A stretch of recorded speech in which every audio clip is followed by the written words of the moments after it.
வணக்கம். என்ன செய்தியை பார்க்க போறோம்? விஜய் அவர்கள் தலையில் இறங்கிய இடி, ஸ்டாலின் முடிவுக்காக காத்திருப்பு, உறுதி செய்த அதிமுக. என்ன ஒன்னும் புரியலையே அப்படின்னு சொல்லிட்டு நீங்க யோசிக்க வேண்டாம், நானே விளக்கி சொல்றேன். ஆனா அதற்கு முன்பாக இதுவரைக்கும் நம்ம சேனலை நீங்க சப்ஸ்கிரைப் பண்ணலனா மறக்காம சப்ஸ்கிரைப் பண்ணிக்கிட்டு கொஞ்சம் சப்போர்ட் பண்ணுங்க. முதல்ல அக்ரி கிருஷ்ணமூர்த்தி, அதிமுகவுடைய கொறடா அவர்கள் நேற்று செய்தியாளர்கிட்ட சில விஷயங்களை பகிர்ந்து கொண்டிருக்கின்றார். அதை பார்த்துட்டு வாங்க. திமுக ஆதரவோடு வெற்றி பெற்ற சட்டமன்ற உறுப்பினருடைய ஆதரவோடு ஆட்சி அதிகாரத்தில் இருக்கின்ற இந்த ஆட்சி ஸ்டாலின் அவர்கள் விரும்புகின்ற வரைதான் பதவியில் இருக்கும். நேற்று கூட திரு ஸ்டாலின் அவர்கள் பேசுகின்ற பொழுது விரைவில் இந்த ஆட்சிக்கு முற்றுப்புள்ளி வைக்கப்படும் என்று சொல்லியிருக்கிறார். எனவே 6 மாத காலத்திற்கு மேலாக இந்த ஆட்சி நீடிக்காது என்று பொதுமக்கள் சொல்லுகிறார்கள், அதிகாரிகள் சொல்லுகிறார்கள், பத்திரிகை துறையை சேர்ந்த நண்பர்கள் சொல்லுகிறார்கள், நடுநிலையாளர்கள் சொல்லுகிறார்கள், ஊடகவியலாளர்கள் சொல்லுகிறார்கள். எனவே 6 மாதத்திற்கு மேலாக இந்த ஆட்சி நீடிக்காது என்பதுதான் உண்மை. நேற்றைய தினம் எடப்பாடியிலே நடைபெற்ற நன்றி அறிவிப்பு பொதுக்கூட்டத்திலே பேசுகின்ற பொழுது கூட எங்களுடைய இயக்கத்துடைய பொதுச் செயலாளர் அண்ணன் எடப்பாடி அவர்கள் ஆட்சியாளர்களுக்கு கடுமையான எச்சரிக்கை விடுத்திருக்கிறார். 6 மாத காலத்திற்குள்ளாக இந்த ஆட்சி தூக்கி எறியப்படும் என்று சொல்லியிருக்கிறார். இதுதான் நிச்சயமான உண்மை. இதை உறுதிப்படுத்தும் விதமாக நேற்று விசிகாவில் இருந்து வந்த பனையூர் பாபு அவர்கள் திமுகவில் இணைந்தார். அந்த இணைப்பு விழாவில் பேசின மு.க. ஸ்டாலின் அவர்கள் வந்து இந்த ஆட்சி 6 மாதம் வரைக்கும் தாங்குமா, இல்ல 4 மாதம் வரைக்கும் தாங்குமா, இல்ல 3 மாத காலம் வரைக்கும் கூட தாங்காது. அதனாலதான் இந்த ஆட்சிக்கு நாங்க 6 மாத காலம் நேரம் கொடுத்திருந்தோம். ஆனால் 6 மாதம் கூட இந்த ஆட்சி இருக்காது. அதனால நாங்க இப்போ இந்த ஆட்சியில் நடக்கக்கூடிய அக்கிரமங்களை நாம பட்டியலிட்டு தான் ஆக வேண்டும். இந்த மக்கள் துன்புறுவதை பார்த்துக்கிட்டு இப்படி சும்மா இருக்க முடியும்? மக்கள் நலனில் அக்கறம் கொண்ட நாங்க 3 மாதம் கூட தாங்காத இந்த ஆட்சியை விமர்சனம் செய்துத்தான் ஆகும். 6 மாதம் வரைக்கும் நிலைக்காத ஆட்சிக்கு நாங்க 6 மாதம் வரைக்கும் வெயிட் பண்ணமே என்ன அப்படின்னு அழுத்தம் திருத்தமாக ஸ்டாலின் அவர்கள் சொன்னார். அப்படி என்னப்பா இந்த ஆட்சியில் நடந்து போச்சு? ஸ்டாலின் அவர்களுடைய விருப்பப்படுகின்ற வரைக்கும் தான் இந்த ஆட்சி இருக்கும்னா அப்படின்னா நடந்து போச்சு அப்படின்னு சொல்லிட்டு கேட்கும்போது, தினந்தோறும் மின்வெட்டு, தினந்தோறும் படுகொலைகள் என்கின்ற போது இளம் பெண்கள்ல இருந்து, அது மட்டும் இல்ல, இந்த வீடியோ பாருங்க, எந்த அளவுக்கு 2 பேரு பெண்ணை தனிமையா கூட்டும் போயிட்டு துன்புறுத்துறாங்க பாருங்க. இந்த மாதிரி விஷயங்கள், அது மட்டும் இல்ல, முன்விரோதம் என்ற அடிப்படையில அவங்க கட்சிக்காரனுங்களே வந்து ராமநாதபுரத்தில் வெட்டி படுகொலை பண்ணியிருக்காங்க. 63 வயதான ஒரு பாட்டி அம்மா வீட்டில் இருக்கிறாங்க. அவங்கள தவேகா நிர்வாகி முகத்துல மாஸ்க் அணிந்து கொண்டு கழுத்தில் இருக்கக்கூடிய நகையை பறிக்க போயிருக்கான். அந்த ஊர்க்காரங்க வந்து அவனை மடக்கி பிடிச்சிருக்கிறாங்க.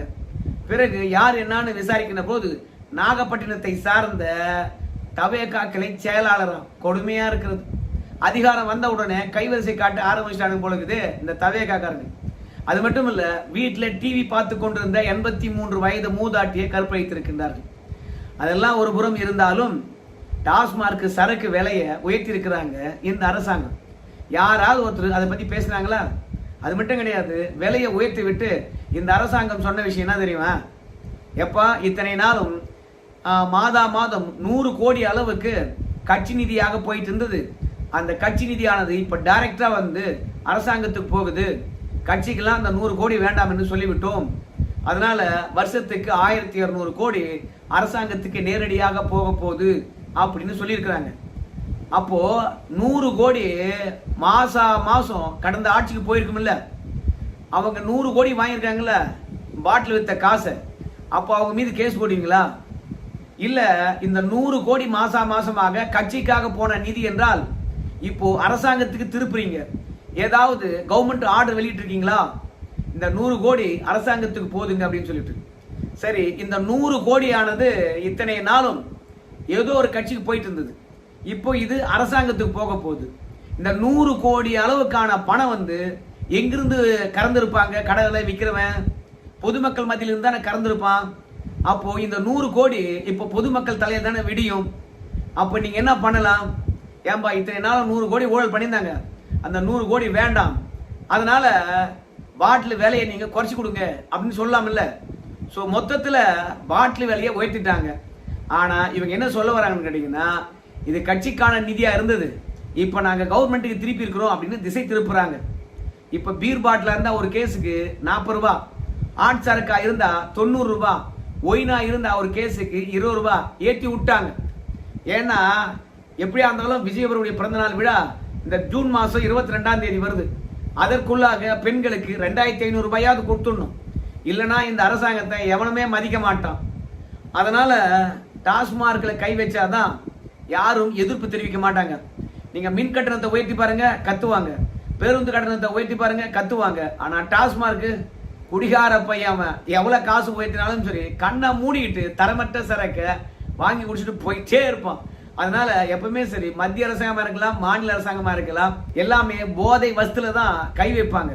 அந்த மாதிரி தான் இப்போ டாஸ்மார்க் நிறுவனத்தினுடைய தலையில விலையேற்றத்தை திணிச்சிருக்கிறாங்க. அது பொதுமக்கள் மத்தியில தான் போய் வெடியும்.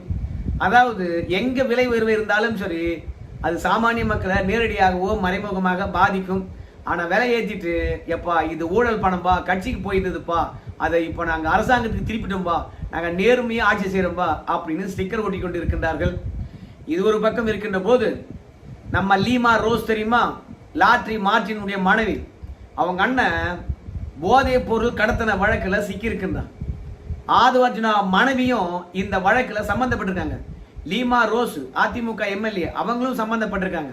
மொத்தத்தில் அந்த குடும்பமே போதைப் பொருள் கடத்தல் வழக்கிலும் சரி மணி லாண்டரிங்கிலும் சரி அப்படின்னா சட்டவிரோதமான பண பரிவர்த்தனை, அதாவது கள்ள நோட்டை நல்ல நோட்டா மாத்துறது கிடையாது, கருப்பு பணத்தை நல்ல பணமா மாத்துறது, போலியான கம்பெனிகளை உருவாக்குறது, இல்ல வெளிநாட்டில் அனுப்பி அங்கிருந்து டாலர்களாக இங்க வர்றது, அந்த மாதிரி மணி லாண்டரிங்ல ஈடுபடுறது. என்ன பண்ணிருக்காங்க, ராமநாதபுரம் நாகப்பட்டினம் என்று சிறு துறைமுகங்கள் இருக்குல்ல, அந்த சிறு துறைமுகங்கள் வழியாக இலங்கைக்கு போதைப் பொருளை கடத்தி இருக்கிறாங்கப்பா இந்த ஜான் பிரிட்டோ. ஜான் பிரிட்டோ இந்தியாவில் இல்ல, ஏதோ வெளிநாட்டில் இருக்கிறான். இந்த நார்காட்டிக் கண்ட்ரோல் பியூரோ மற்றும் இடி இவங்க ராமநாதபுரத்துல போயிட்டு அதிரடியாக சோதனை செஞ்சிருக்காங்க ஒரு 6 இடத்துல. அப்பதான் தெரியுது கிட்டத்தட்ட ஒரு 250 கிலோ கஞ்சாவை மடக்கி பிடிக்கிறாங்க. அது 300 கோடி ரூபாய் பெருமானம் உள்ளதான். இதெல்லாம் யாரா கடத்துறாங்கன்னு பார்த்தா அங்கங்க சின்ன சின்ன போட் இருக்குல்ல, அந்த போட்டுகளை குத்தகைக்கு எடுத்து லாட்ரி மார்டினுடைய மகன் என்றுதான் நினைக்கிறேன் ஜான் பிரிட்டோ பணம் கொடுத்து இலங்கைக்கு கடத்திருக்காங்க. இலங்கையிலிருந்து சர்வதேச நாடுகளுக்கு அந்த போதைப் பொருள் போகும். இப்ப மெத்தபெட்டமைனா கடத்திருக்காங்க 300 கோடி ரூபாய் போதைப் பொருள். இது ஜான் பிரிட்டோ மாட்டியிருக்காங்க. இப்ப ஆதவர்ஜுனாவுக்கும் ஜான் பிரிட்டோவுக்கும் நெருங்கிய தொடர்பு. இப்ப என்ன சொல்ல வரான்னு கேட்டீங்கன்னா, ஆதவர்ஜுனா அவர்கள் தான் தமிழகத்தினுடைய சிறு துறைமுகங்களை நிர்வகிக்கக்கூடிய அமைச்சராக இருக்கின்றார். இந்த சிறு துறைமுகங்கள் வழியாகத்தான் போதைப் பொருளானது அண்டை நாடுகளுக்கு கடத்தப்படுகிறது. அப்போ ஆதவர்ஜுனாவுடைய மனைவியும் இந்த கடத்தல் புகாரில் ஆட்பட்டு இருப்பதனாலும், அதே மாதிரி ஆதவர்ஜுனாவுக்கு பெரியப்பாவும் சித்தப்பாவும் இருக்கின்ற ஜான் பிரிட்டோவும் அவங்க மாமியாரும் நேரடியாக சம்பந்தப்பட்டிருப்பதனாலும் இந்த ஒட்டுமொத்த குடும்பத்துக்கும் பாதுகாவலராக ஆதவர்ஜுனா இருக்கின்றாரோ. போதைப் பொருள் ஆட்சிக்கு வந்த மறாவது நாளே ஒழிப்புன்னு சொன்னவங்க, ஆனா இன்னைக்கு யார் வாக்குறுதி கொடுத்தாங்களோ அந்த அமைச்சரவையில் இருக்கக்கூடிய ஆதவர்ஜுனா குடும்பமே போதைப் பொருளை கடத்துது. அப்ப இந்த ஆட்சி நீடிக்க வேண்டுமா? அதனால தான் அக்ரி கிருஷ்ணமூர்த்தி சொல்லுவாரு, பொதுமக்கள் இந்த ஆட்சி தேவையில்லை என்று நினைக்கின்றார்கள். இரண்டாவது, நடுநிலைவாதிகள் தேவையில்லை என்று சொல்றாங்க, பெண்கள் தேவையில்லை என்று சொல்றாங்க, அரசியல் விமர்சகர்கள் 6 மாதம் வரைக்கும் தாங்காதுன்னு சொல்றாங்க, ஸ்டாலின் அவர்களும் 3 மாதம் வரைக்கும் கூட தாங்காதுன்னு சொல்றாங்க. அதனால அதிமுகவை பொறுத்த வரைக்கும் ஸ்டாலின் இந்த ஆட்சியை கழிச்சிடலாம்பா, எதுக்குப்பா கூட்டணி கட்சி அங்க விட்டு வச்சிருக்குது அப்படின்னு அக்ரி கிருஷ்ணமூர்த்தி அவர்கள் வேண்டுகோள் வைக்கிற மாதிரி தெரியுது. ஸ்டாலின் அவர்கள் எது வரைக்கும் விருப்பப்படுகின்றாரோ அது வரைக்கும் தான் இந்த ஆட்சி இருக்கும். ஆனால் ஸ்டாலின் சொன்ன பிறகு கூட்டணி கட்சிகள்லாம் இப்போது திரும்பி வந்து விடுவார்களா? திமுகவுடன் கள நிலவரம் என்னவா இருக்குது அப்படின்னு பார்க்கும்போது விசிகாவில் இருந்து முக்கியமான ஒரு தலையை திமுக தட்டி தூக்கிறது. அதாவது விசிகாவுக்கு மீடியாவாக இருந்தது வெளிச்சம் டிவி, அதை நடத்தவர் பனையூர் பாபு தான். விசிகாவுடைய ஐடி விங்ஸை நிறுவ வைத்தவரும் அந்த ஐடி விங்ஸுக்கு கட்டுக்கட்டா பணம் கொடுத்தவரும் இந்த பனையூர் பாபு தான். இப்போ அவரெல்லாம் டக்குன்னு விசிகாவில் இட்டு திமுக சேர்ந்ததுனால இப்போ வெளிச்சம் டிவி யார் நடத்துவாங்க? ஏன்னா பனையூர் பாபுனுடைய சொந்த பணத்தில் தொடங்கணும். அதனால அதை அவர் எடுத்துக்கொண்டு பொழுது. ரெண்டாவது, சோசியல் மீடியாவில் ஐடி விங்ஸ் இவருடைய ஆதரவாளர்கள் தான் போட்டிருக்காங்க. இப்போ எல்லாரையும் பார்த்தீங்கன்னா திமுக கூட்டு வந்துடுவார் பொழுது. ஸோ மொத்தத்தில் இப்போ விசிகாவுக்கு எவ்வளோ பெரிய சிக்கல், அது திமுகவால் தானே வந்தது. அதனால திமுக கூப்பிட்டா விசிகா வராது.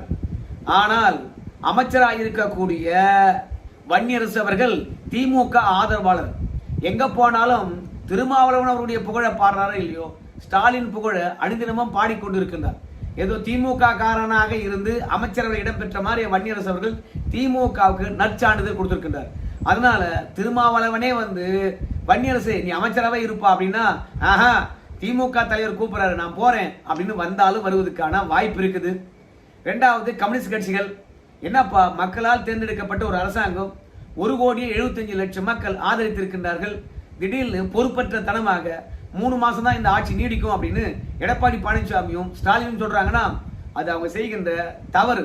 அப்படிலாம் பேசக்கூடாது. அந்த ஆட்சி கலையறதுக்கு நாங்க ஒத்துக்க மாட்டோம். அது மட்டும் கிடையாது, திமுக கூட்டணி போட்டிருக்குல்ல, அந்த கூட்டணி இப்ப இல்லவே இல்லை. அவங்க போட்டிருந்த கூட்டணி என்ன, ஜனநாயக முற்போக்கு கூட்டணி. அந்த கூட்டணியே இப்ப கிடையாது.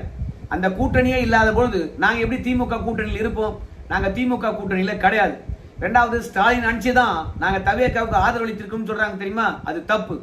நாங்களே சுயமாக, அதாவது மே மாசம் 8ஆம் தேதி நாங்க எடுத்த முடிவு தவேகாவுக்கு ஆதரவளிப்போம் அப்படின்னு சொல்லிவிட்டு, அதனால ஏதோ ஸ்டாலின் அனுப்பிச்சு தான் நாங்க தவேகாவுக்கு ஆதரவளிக்கணும்னு சொல்றதா முட்டாள்தனம்.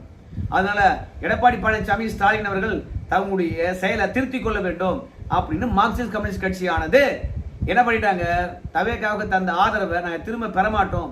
திமுக கூட்டணியிலே இல்லை, அவங்க ஏற்கனவே ஒரு கூட்டணி வச்சிருந்தாங்க, அந்த கூட்டணியே கிடையாது போ அப்படின்னு இன்றைக்கு ஸ்டாலின் பேச்சை கேட்கிற மாதிரி மார்க்சிஸ்ட் கம்யூனிஸ்ட் கட்சி கிடையாது. அது மட்டும் கிடையாது, அதிமுக குதிரை பேரம் செஞ்சிருக்காங்கல்ல, அதுக்கும் வர முட்டு கொடுக்குறாங்க. பாஜக எல்லா கட்சியும் உடைக்குதுன்னு சொல்றீங்க, இப்ப தவேகா வந்து கண்ணுக்கு தெரிஞ்சு அதிமுக உடைக்கதே இல்லையா அப்படின்னு சொல்லும் போது அவங்களா விருப்பப்பட்டு வராங்கப்பா அப்படின்னு சொல்றாரு. சண்முகம் அவர்கள் சொல்றாரு, இந்த கட்சிகளை உடைக்கின்ற வேலையை பாஜக தான் செய்யுமா, ஆனா தவேகா செய்யாதான். மட்டமான வேலையை பார்த்துட்டு இருக்குது.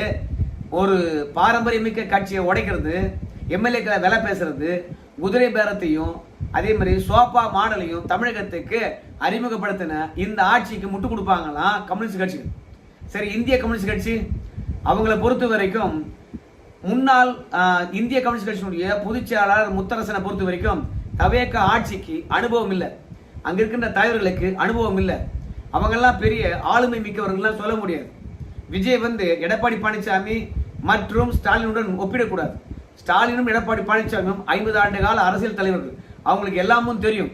அதனால விஜயை பொறுத்த வரைக்கும் நிறைய கத்துக்கொள்ள வேண்டியதா இருக்குது. விஜய் ஆட்சி நல்லா இருக்குதுன்னு நான் சொல்ல மாட்டேன் அப்படின்னு முத்தரசன் சொல்றாரு.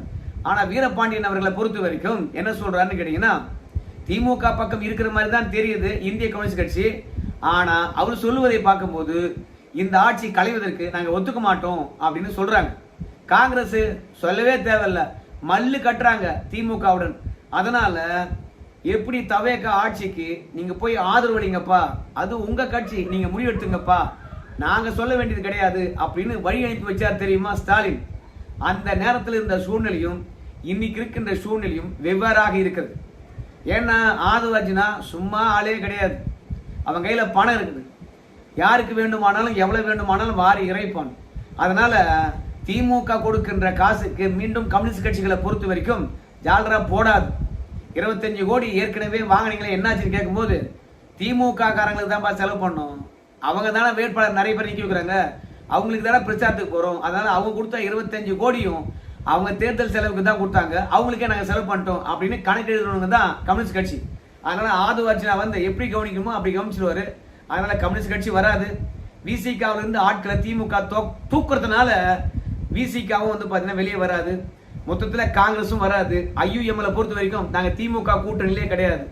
ஏன்னா எடப்பாடி பழனிசாமிய பாஜக சொல்லி முதலமைச்சர் ஆக்குவதற்கு நம்ம மு.க. ஸ்டாலின் முயற்சி பண்ண, பாஜகவுடன் ஒற்றுமில்லை உறவும் இல்லை சொல்லிவிட்டு அமித்ஷா போன் அடிச்ச உடனே எடப்பாடி பழனிசாமி முதலமைச்சர், நாங்க வெளியிலிருந்து ஆதரவு தருகின்றோம், நீங்க எல்லாம் அமைச்சரவை இடம்பெறுங்க அப்படின்னு சொல்லிட்டாரு. அதனால ஐயுஎம்எல் பொறுத்த வரைக்கும் ஸ்டாலினை நம்ப போறது கிடையாது. நாங்க திமுக கூட்டணி இல்ல, அடுத்து வருகின்ற தேர்தலில் தவேகாவுடன் தான் அப்படின்னு தீர்த்து சொல்லிவிட்டாங்க. அதனால ஸ்டாலின் விருப்பப்படுகின்ற வரைக்கும் இந்த ஆட்சி இருக்குமான்னு கேட்டீங்கன்னா, அவர் எப்போ இந்த ஆட்சி போனன்னு நினைச்சாலும் அவரால் இனிமே ஒன்றும் பண்ண முடியாது. சரியான தருணத்தை அதிமுக திமுக தவறி விட்டு விட்டது. இப்படி தவற விட்டு விட்டதுனால இன்னைக்கு அணி அணியாக அதிமுக திமுக இருக்கிறவங்க தவேகா நோக்கி போறாங்க. அவங்கள தக்க வைத்துக் கொள்ள வேண்டும் என்றால் எப்பா இந்த ஆட்சி 3 மாசம் கூட தாங்காதுப்பா அப்படின்னு சொல்லிட்டு இருக்காரு. ஒருவேளை 3 மாசத்திலேயே இந்த ஆட்சி கலைந்தாலும் அடுத்த 1 வருஷத்துக்கு ஜனாதிபதி ஆட்சி தான் வரும். அதுக்குள்ள வந்து தவேகா மேல இருக்கக்கூடிய அனுதாபம் மறந்து போயிடுவாங்க மக்கள். நீர்த்து போயிடும். அதனால அடுத்த தேர்தலில் விஜய்க்கு ஃபேவரா வரதுக்கான வாய்ப்பு கிடையாது. அதிமுக, திமுக இவை இரண்டுக்கும் பெரும்பான்மையுடன் தவேகாவுக்கு மூன்றாவது சக்தியாக ஏதோ ஒரு 40 தொகுதி மட்டும் கிடைப்பதற்கான வாய்ப்பு இருக்குது. ஸோ எல்லாமே நம்முடைய யோகங்கள் தான். ஆனா இந்த ஆட்சி கலைவதற்கான வாய்ப்பு கிடையாது. விஜய் தலையில இடியை இறக்குற மாதிரி அதிமுகவினர் பேசினாலும் விஜய் அதை பற்றி கவலைப்படுற ஆளும் கிடையாது. இன்னைக்கு ஆட்சியில் இருக்கிறாரா, ஜாலியா இருப்பார். ஆட்சி இல்லை என்றால் அவர் எங்க இருப்பாரோ அங்க இருப்பார். மொத்தத்தில் ஒரு முதலமைச்சரா அவர் ஆரம்பத்துல சீட்ல காலையில பொழுது வரைக்கும் இருந்தார். இன்னைக்கு தலைமைச் செயலகத்துல நம்ம விஜய் அவர்களை பார்க்கவே முடியலன்ற ஒரு குற்றச்சாட்டு இருக்கு. அதனால மனுஷன் ஜாலியா இருந்தான், ஒரு இடத்துல கட்டி போட்டு வச்சிருக்காங்க. ஆட்சி இல்லை என்றால் இன்னும் குஷியா தான் இருப்பாரு. அதனால மக்களை பற்றி அவர் சிந்திக்க போறது இல்லை. மக்களை பற்றி சிந்திக்கிறதா இருந்தா சட்டம் ஒழுங்கு சரி பண்ணியிருப்பாரு, ஏறி இருக்கின்ற விலைவாசியை சரி பண்ணி இருப்பாரு, கொடுத்த வாக்குறுதியை நிறைவேற்றி இருப்பாரு. எதுவுமே பண்ணாம இன்னும் 6 மாசம் வரைக்கும் என்ன எதுவும் கேள்வி கேட்காதுன்னு சொல்லிவிட்டு ஆட்சியில உட்காந்து அழுதுகிட்டா இருப்பாரு. சரி நண்பர்களே, இந்த ஆட்சி ஸ்டாலின் அவர்கள் எப்படி கவிழ்க்க போறாருன்றதை பொறுத்து பார்க்கலாம். நன்றிங்க.